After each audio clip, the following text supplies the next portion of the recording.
Tourist visitor passes are advertised as saving you money on trips to multiple attractions, but are they really worth buying? To find out, I'm putting the National Trust members card to the test with a visit to one of the UK's most popular sites. The Curtis Ark was built 150 years ago this year, so it's a real celebration for us of that the ship has managed to survive this long. There's a kind of romance that a lot of us attach to the idea of these big kind of sailing ships that we just don't see anymore. Other cargo ships of the time would have been a lot wider and quite round bottomed. However, Curtis Ark was built to carry tea, and it's made smaller in order that it could be faster and it could get the tea back in time. So all of the below deck areas, so this deck and the one above us, would have all been for storage.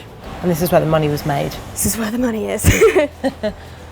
This is the accommodation for the able and ordinary seamen. Life must have been pretty tough on board, and you look at how tight this space is that people were sleeping in. I can imagine you getting a few quarrels. It's pretty tight. They probably might have even been sharing beds depending on how many, alternating shifts, depending on how many of them would have been on board. That's not comfortable at all. You can't even sit up. This is really uncomfortable. It is. Right, I'm out.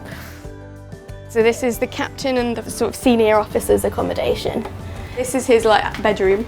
It's never super luxurious for the captain, I would say. This is his saloon. He's doing his navigating, he's doing all of his financial negotiations.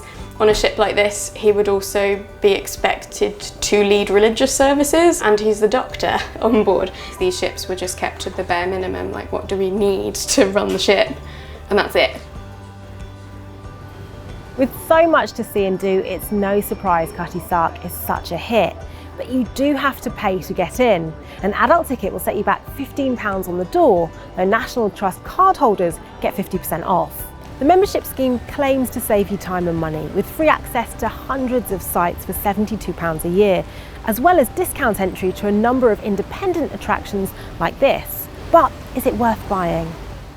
At Which, we've crunched the numbers on the cost of annual membership and found a single card holder would only have to visit 7 sites a year here in London to make it worthwhile. We've also looked into the price for couples and families elsewhere across the country and found the National Trust pass saves even moderate sightseers money. But we have uncovered tourist city passes which aren't such good value, including one promising free entry to more than 100 New York attractions, despite some of the sites not charging an admission fee. For more expert advice on the tourist passes worth buying and the ones to avoid, visit which.co.uk/travel.